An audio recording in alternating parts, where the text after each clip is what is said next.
We're in the home of Dick and Kaye Spalding here in the beautiful Elmwood neighborhood of Abilene. Dick and Kaye Spalding are wonderful, longtime Abilene citizens. They are, in fact, former Citizens of the Year, and I think you'll see why as we have a conversation with them in our inaugural Abilene People Series here on BigCountryHomepage.com. Thank you so much for inviting us into your home today. Thank you for coming, Danny. That we're looking forward to this. Well, I don't really know what this is except maybe a conversation. That's Okay. what we're going to do is just have a conversation with y'all and talk about Abilene, talk about the Spaldings, and talk about your hopes and dreams for the future of Abilene. That's great.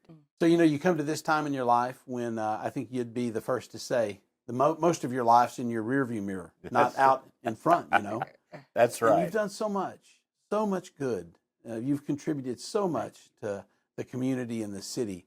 Let's talk just a little bit about that. Then let's talk about your dreams and hopes for the future of Abilene. Okay. Some of the beautiful things that you've done in the past involve Serenity House. Just give us the 5-second overview, if that's possible, about Serenity House. Serenity House was brought to my attention by Bob Grisham, a longtime Abilene lawyer, and he asked me if I would come down there to see if I could raise a little money, keep Serenity House going. And what was Serenity House at that time? It was a drug and alcohol treatment center from the beginning. But one building. But one building, and it's now how many buildings? 13. Now buildings. 13 buildings. And how many people do you think Serenity House has helped face their addiction? Over 44,000 when I left there. So it's and there's been a lot since then in the 10 years that came after that. So lots and lots of people have sought help at Serenity House. A few of them again, but most of them a genuine 44,000 newcomers each time. My wife and I have a soft place in our hearts for people facing recovery. We have family members who have been in recovery, as you say, sometimes more than once.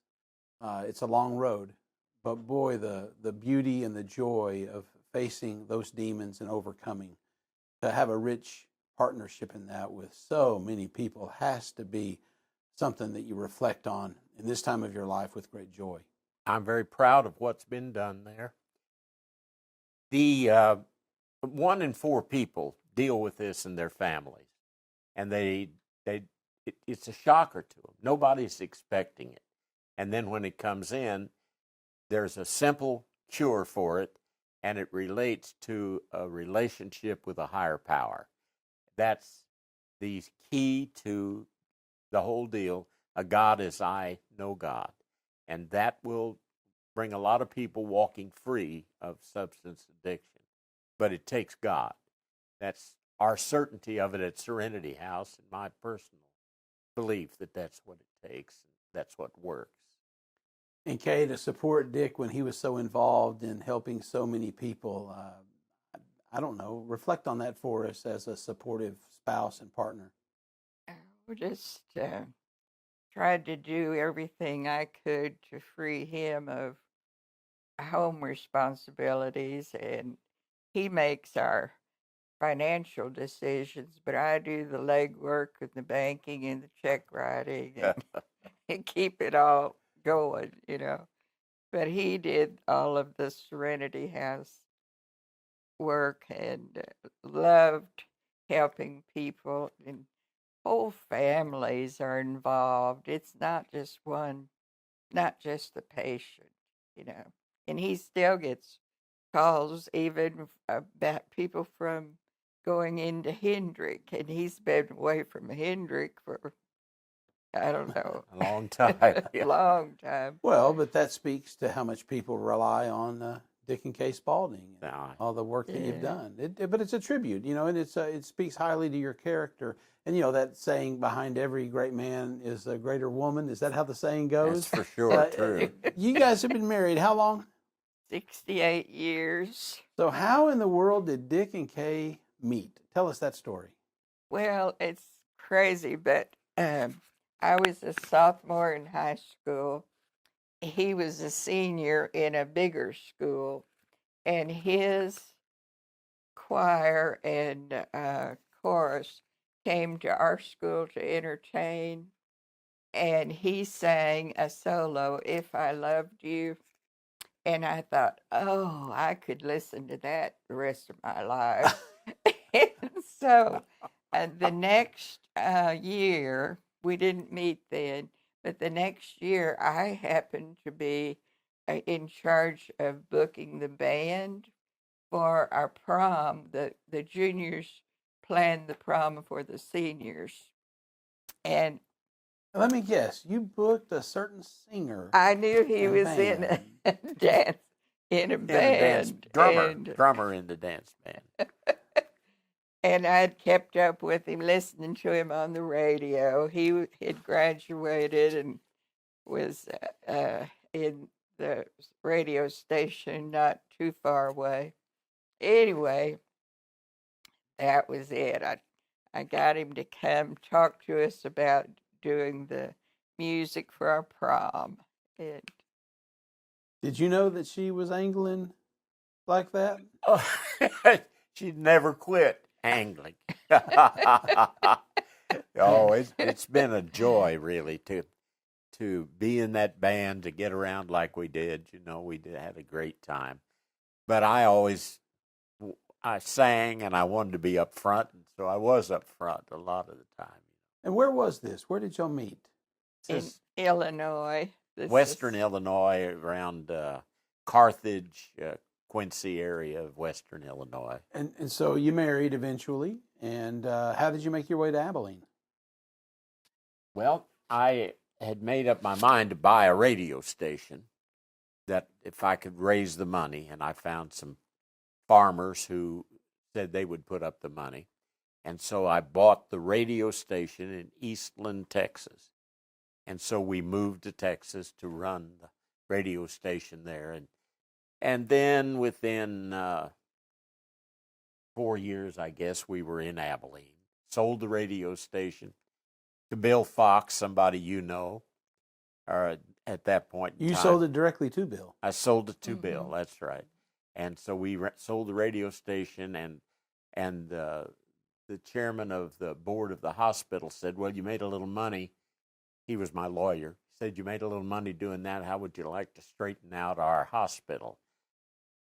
That's a challenge, you know. So the next thing you know, I was running the little Eastland Hospital, and I could never claim I straightened it out. And from then, I met Boone Powell at Hendrick, and we became best friends, and I ended up coming to Hendrick. The rest of it's history. Ran the hospital here, then Denison, Texas. So we stayed in the hospital business the rest of our lives, really. And so it's Abilene's good fortune that you came back to Abilene after a period of time. I love Abilene. Yeah, I do. Yeah. And you had your children. Did you have them all in Abilene, or one in Illinois and two in Eastland? Okay. No, Yeah, that's right. So you have one Illini and two Texans. That's right. Yeah. Our daughter was born in Illinois, and our sons were born in Eastland. And if memory serves me right, one of your sons, Rick, still lives in Abilene and has a business here. That's right. Yeah, and so your family's really invested in Abilene. He loves Abilene. John, our youngest, is in Houston. He's a lawyer down there, and his son's also a lawyer down there. And our daughter is an educator, and she finished her career at the University of Iowa and retired in the area of the University of Iowa. And so part of your lifestyle has always been being involved in the lives of people in community. You can't be in radio, and you can't have been involved in hospital work and then Serenity House without investing in the lives of people. And at some point, you just obviously decided you were going to be about the better good, or the common good, or looking out for others, and then that translated to your investment in arts. And I wonder if you decide to do that, or if it happens to you. I've never quite been sure about that. But we ended up in the arts and in community, in serving our community as best we could. We love that. Y'all have been involved in obviously the Storybook Garden here. In fact, you're one of two names on the Storybook Garden. And I want to talk about that in a moment. But Okay. but even before, or maybe concurrent with your involvement with the culture and art scene in Abilene, you've been involved at the state level with organizations. Yes. I know. Talk just a second about that and how you met people in that world too. I don't really remember how I got involved in it, but I did work. Mostly, I worked in the hospital organization in the state, and then I got involved in the Arts Council and in going to Austin for meetings of the Arts Council down there, and I was on that statewide council for a while at one point in time. But it takes a lot of money to do the work in the arts groups. And so I always got interested in helping them get money from the state legislature because you spend a lot of time begging at the Capitol building and a lot of time begging and praying, and you get some money into it, but it's hard money to dig up and keep going. Every town suffers with a lack of money for arts. The struggle. And was your art investment mostly in one type of art? Because I know that you've been involved in music, and I know now in the Storybook Garden you're involved with sculpture art that specifically speaks to children's literature. But you've been involved, I would presume, in a variety of art. Tell us a little bit about that. Well, not a variety so much, just supporting the development of the arts, whatever, all of it. We believe in seeing that we have our community cultural events. For instance, our Grace Museum means a lot to this town. But the nickel, which we did start related to children's literature, was important to us, and the garden became important to us. And it just sort of, there's always a Lynn Barnett in almost any town that is the firebrand that keeps something cooking, like the arts. And she has kept it cooking in Abilene. And she involved me 30 years ago when she moved to Abilene. And I got involved back then, and I got a cussing from a banker here in town because I scattered a bunch of trash up and down the right-of-way, those beautiful sculptures that you see. But when I look back on that, I'm very proud of all of the things that we have done through that. But Lynn was the fire horse that moved that parade along. Lynn's the president of the Abilene Cultural Affairs Council. Yes. And you mentioned the sculptures that we see along the railroad tracks on between South First and the railroad tracks, and some on North First and the railroad tracks, and then down toward downtown. I've got to say unabashedly, without reservation, my favorite is the huge cow skull. That's my favorite, and I would assume that I'm not alone in that. There's a lot of us that love that one. There's so much of that. Now, I like, for instance, is that a swan or the big bird? I don't know. No, he's a peafowl or something. I don't know what he is, but you like that one. I like that one. Holding the sunglasses. Yeah, with the that was the first one we put money in. I always think of him as a flamingo, but maybe it's not a flamingo. That's what it is. Yeah. But he's got those big sunglasses. Yeah. Well, that's a good segue, really, right there, because that takes us to kind of a little bit of a wistfulness and maybe a child spirit with the Storybook Garden. Your name got on that garden. Your names are on something, I would assume, because you were heavily involved and you gave a lot of money and you raised a lot of money and you shook a lot of hands and made a lot of requests, like you said, begging and praying. But that garden, I'll just tell you quickly, my wife and I were down there with some kids. We had no preconceived notion. We weren't negative, we weren't positive, but when we saw those kids and their reaction, we became very positive. The children absolutely loved that experience. And I think that's wonderful to hear, Danny, because Lynn Barnett was the trigger that started that garden and got it going, and we raised some money for it, yes, and we gave some money to it, still gave some money to it. it's spreading out now, going around the rest of the Civic Center. You know, it's on the east end of the Civic Center. Now we're spreading it all across the south. Yeah, between the Hotel. the hotel and the convention center, it's going to occupy all of that. That's right. And all of that's going to be your legacy, really, and not you alone. I'm not suggesting that, and I know you'll be quick to say that, but it's going to have the Spalding name on it. It's going to be covered with children's art. That's for sure. That's the mandate. We can put 18 more sculptures there, for instance. So they're going to have to go somewhere, and somebody's going to. I'll expect you to pay for some of that because it's got to be. You're going to take some money to fill that up. Well, there we go with the begging and praying again. Yeah, that's right. That's right. But people are watching this. They could participate, and I think that's the message. I'm sorry, Kaye. The Adamsons he was the first cardiologist in Abilene, and she was one of the first Echocardiographer. people who could read X-rays. Oh yeah. But they never had any children, and I think they would be so happy that they are part of this. It thrills us to death when those kids run in and climb everything.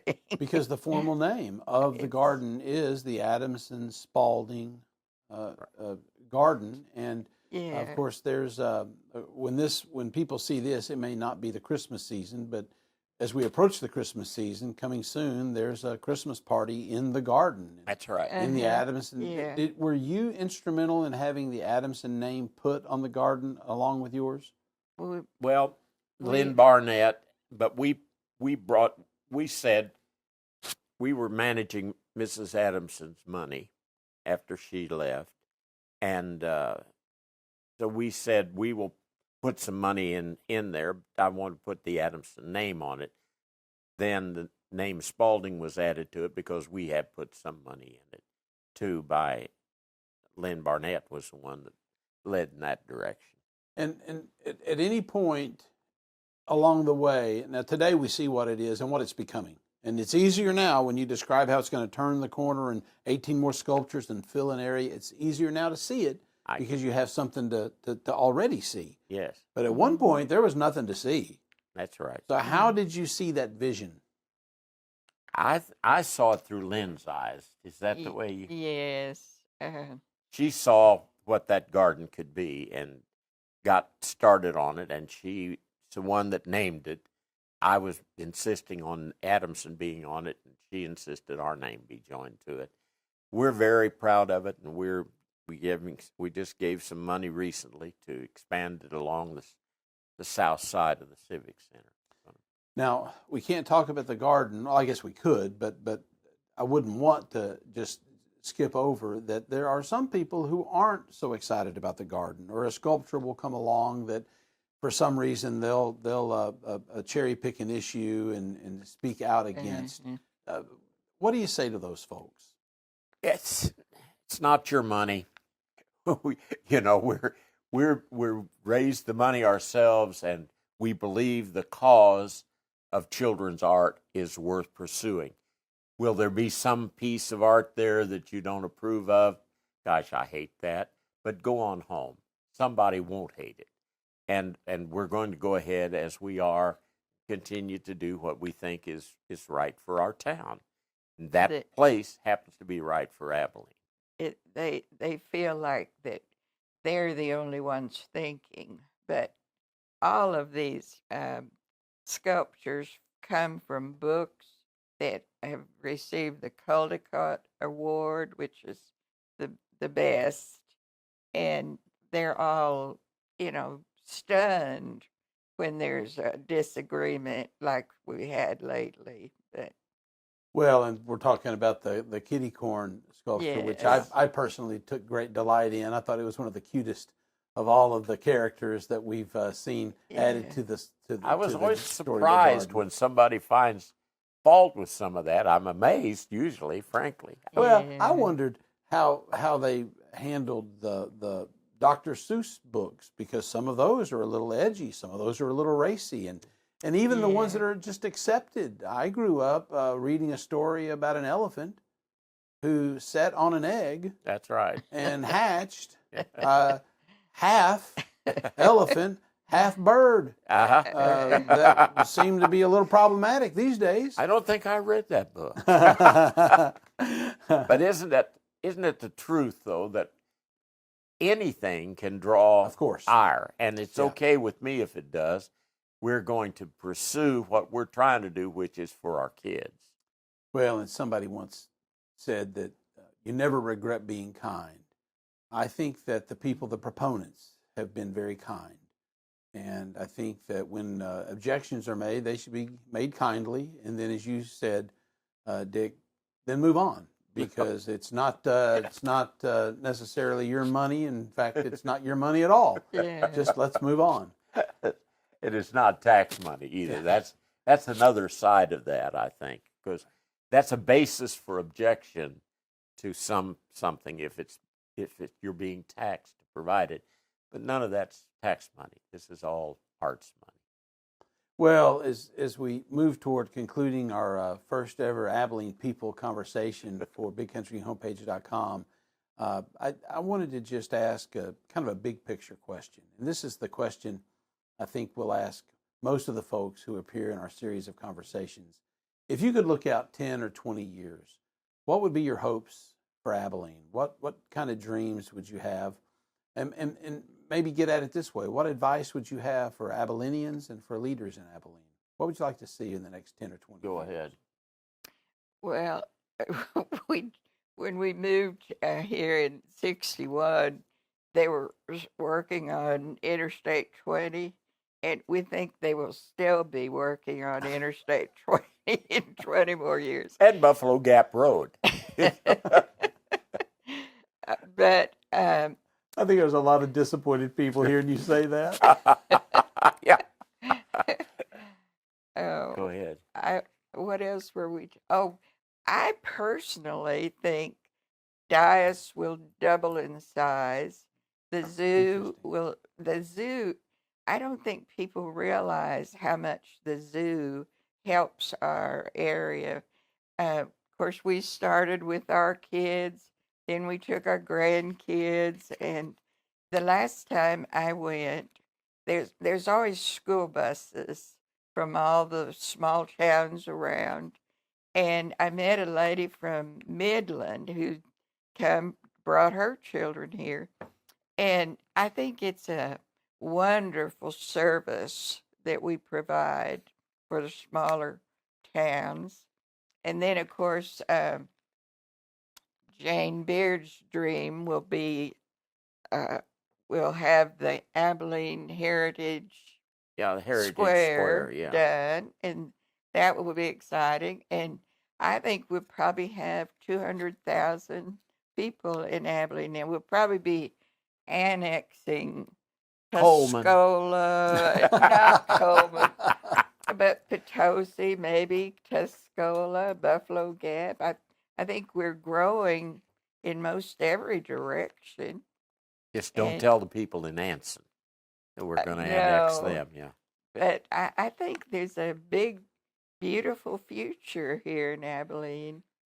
We chose it. We love it. Wouldn't live anywhere else. It's beautiful. It's nice to hear a positive thought, isn't it? She's got it right. We love Abilene, and we love the future that we see. And we think what you're doing, Danny, this kind of conversation gives some of the folks like me a chance to tell the rest of the people how proud we are of what's happening here. We're proud of it. It's not an extravagant of money, which is one of the first things you alluded to. It's not an extravagance. We're making it better for as many as we can. I'm afraid we shortchanged our son a little. Dick read in the Wall Street Journal that you could no longer throw things in the trash, personal, like medical things or Yeah. tax things. So he and our son was a stockbroker at the time, and they together decided to start Shredding Services of Texas. Incredible, And- isn't it? And What that's become. we loaned him the money for his first Truck. little truck. First little truck. And Box truck. and now, I mean, it's been very successful, and he's a great citizen here that does a lot of stuff. Well, in fact, I I would imagine he's pretty much got the market cornered on that business here in town. Everything I Not see just has here, that name on it. it Yeah. goes out quite a Yeah. A ways. lot Yeah. of the towns around, Yeah. and yeah. There's trucks that they use now. I think there's 3 of them. They cost about $250,000. Isn't that crazy? haul that. Well, because they'll do the shredding and They everything. do it all on and then the haul it Yeah. right there. But that wasn't his first one. Not his That first we- one. Yeah. No. Yeah. Yeah. I bet technology's increased just a little bit. That first one, the first one, he set a shredder in that box truck. That's what he did. And it worked fine. Oh. But we are very proud of our kids, and we especially Rick stayed in town to be with his family, and we couldn't do anything without him. He's right here for us every day. And I know you have grandkids. Yeah. And do you have great grandkids? No. Not yet. Not yet. Some on the way, maybe in the next Well, few years. we think they're We'll breeding, see. but we don't. That's not. It's really something, isn't it, to think about that storybook garden with the Adamsons and y'all, and thinking how you provided with for thousands of grandkids that y'all don't know. Oh, I love to go know. down there and see strangers. It's incredible. Oh, It's just a very nice so feeling much for me. fun. Yeah. And it's lit up this time of year for Christmas, so it's beautiful. it's really pretty right Yeah, and I was late to the party. When I said I went to the garden without any expectations, we went down there. Travis was with me, and we filmed a PSA for the app on the phone good. where you can find the digital, Yeah. virtual characters, right? Oh, I remember that. Yeah. And well, we had to recruit some children to go down there, Oh. and the city councilman Travis Craver brought his 2 kids. Right. And then Suzanne, my wife, got a friend of hers who teaches at Mann Middle School with two younger kids. Oh. And those 4 kids went around, and I could have had no expectation. They knew exactly what they were doing. They knew the characters. They knew the characters. They knew how to operate that app because they'd done it with Pokemon and such. And they just went around and captured them all. And they had a ball doing it and never stopped. And we didn't have to. Travis and I thought we were going to have to really coach them up on what. No, just turn them loose. Travis just had to run after them with a camera. And we got the most beautiful footage for that. Did you know that who's the original artist is in public William domain Joyce. now? No, I meant no, not William Joyce, but the guy that does all the children's books. That Dr. Zeus. All of that's in public domain now. It's going to be more of this stuff down there because we can now do things like those characters if we want to, because they don't own it anymore. They've given it up. It's gone public. You know what that? This is Horton the Who. Is it really? Well, we not really, but they had a contest who could make the best one, and this lady made this one. And since we had put the money up for Horton the Who, they gave us. It weighs So about great. 40 pounds. Oh, it looks sturdy. It looks really sturdy. Yeah. Isn't it, darling? Yeah. Oh, I love it. Love it, love it, love it, love it. Well, I didn't realize when I was referring to Horton Here's a Who that Horton was right behind you. Right there, probably on camera. Yeah, he was. Well, thank you so much. You're beautiful people. Thank you, Dan. The contribution that you've made to Abilene as a city is important.